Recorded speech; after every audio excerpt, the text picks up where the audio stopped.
No, I can go back to 1964. I, like, most of the players here, had an opportunity to go to many different schools.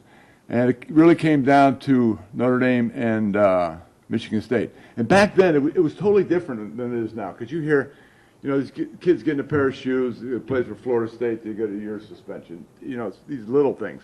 Back then, believe me, there wasn't anything that was called NCAA. I was offered houses. I was offered cars. I was offered, my mother lived in a house and she would never move. She's an old Italian lady. She would never, well, get her out for a couple weeks. We'll come and we refurbish the whole thing.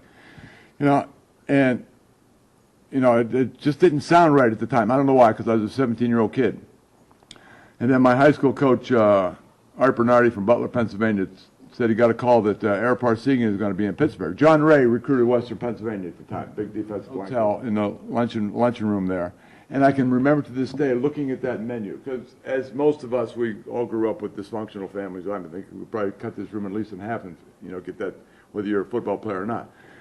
But I looked at that menu, and I never really had steak, real steak. You had Jiffy steak back then. It was like chewing on your shoe.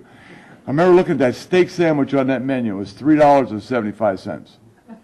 And Ara's sitting across from me. And then I looked down there, club sandwich, $1.25. I said, wait a minute. I said, he's going to think I'm greedy. I said, this is some kind of trick. If I go for the steak sandwich, he's going to think I'm greedy. So I went for the club sandwich. Then I heard Ara spiel about Notre Dame, and I said, looking for a house, car, money. And it turned out that the only thing Notre Dame gave you was $18 a month laundry money, non-redeemable. So you had to do your laundry. But I'll never forget, because I came home and I told my mother, and I said, listen, Mom, I said, Coach Parseghian's the man. I mean, Duffy's been to my house, Woody Hayes been to my house, and, she was in awe of all of them. I said, this man is the person I want to spend the next 4 years with. And it was one of the hardest things I had to do, because right at that point it was between Michigan State and Notre Dame. And Duffy Doherty, as Aaron knows, is just a marvelous human being. So here I was, 17-year-old, saying, oh my God, I got to call Woody Hayes now, or Duffy Doherty, and say, what am I going to say?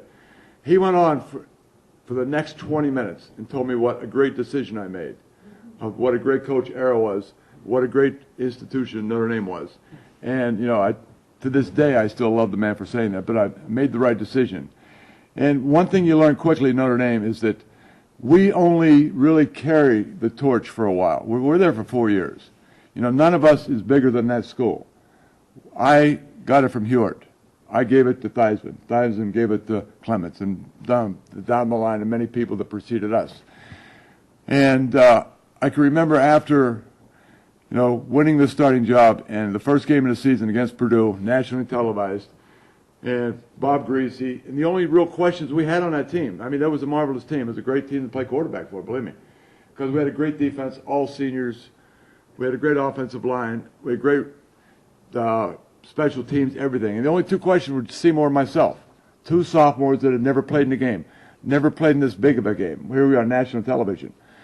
So we went on to do well, 3 touchdown passes, 300 yards. Jim caught them all, headlines, all this. And the next day is Sunday.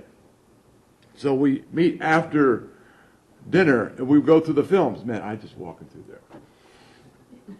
No interceptions, 3 touchdown passes, over 300 yards passing.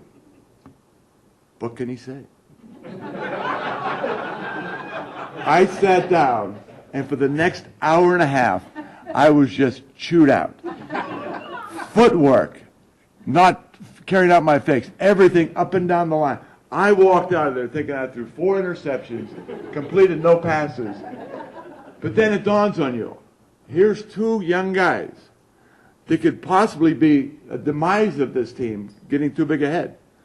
And to find out that there is no I in that team, well, Aaron knew right away, whoa, we got to get these guys. Great success, but we got a long season and a long career here at Notre Dame.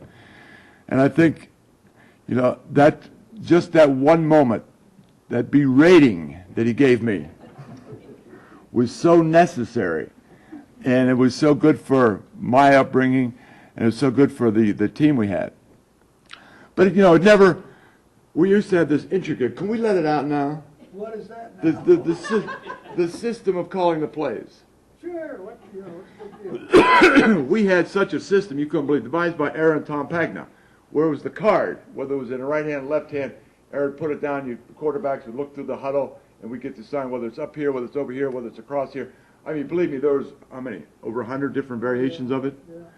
And you had to, you'd go in there in your off time, and you'd sit with the coaches, and they just flash, and you'd yell them out to them, what the play was. Sophomore year, I never missed one. Junior year, I don't like that play. I'd call one, I said, why'd you call that? You're lucky that was right. You're lucky that worked. I said, Coach, the sun was in my eyes. No, it's a cloudy day.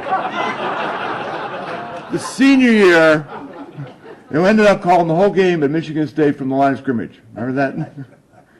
The academic side, we always had a little bit of problem. Coach Bobby Belden, about a 4-0. I had half that. Not every semester either. But I'd get that 1-8 to a 2-2. You know, then it came out where I was always on the cutting edge. But I always had the theory that the C students ruled the world. Because we had a lot more fun. Bob was in the library. He was in his dorm. Just study. Where Dushni, Glazio, and myself, he dubbed us the Unholy Three, would go out and, you know, we laid the work for Dave Casper. There was an occasional party here and there. And in fact, Dushni is one of the great stories because Dushni's about this high and about the same wide. He's a fullback.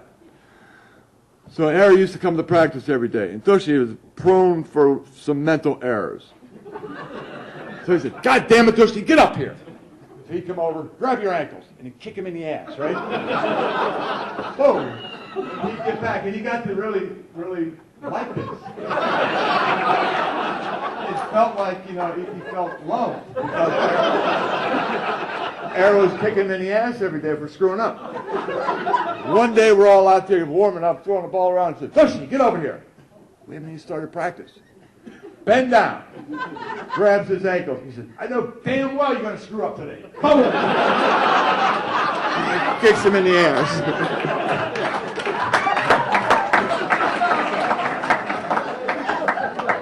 Then at that time, you weren't allowed to have cars on campus, you know.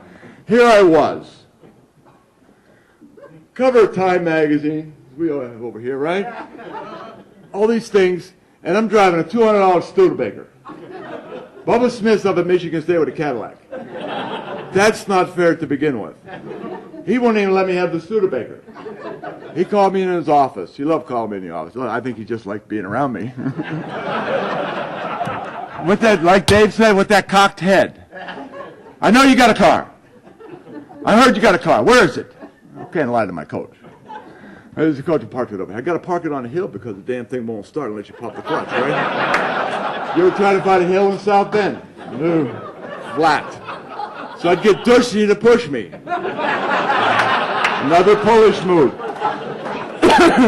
But, so he says, I want you to take that car home this weekend. It was off after the season. I said, Coach, how come I got tested all? I can't. Next break, I'll take it home. I said, here. Take the keys. You take the keys. He takes the keys and he says, get out of here. Well, got another set of keys right here.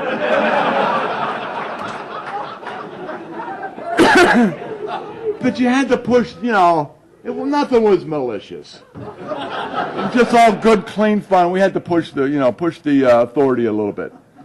But, we can laugh, and I know we went to it one time, we had to roast Ara. And I got up there and said, damn, I said, There's no way that I have anything to roast to the man that I respect the most. Because this man here taught me so much over the years that has carried on for so many years that, and the things that he's been through, I'm not man enough to go what he's gone through. And I thank you for coming here. Thank you for inviting me. And Ara, God bless you. Nice job,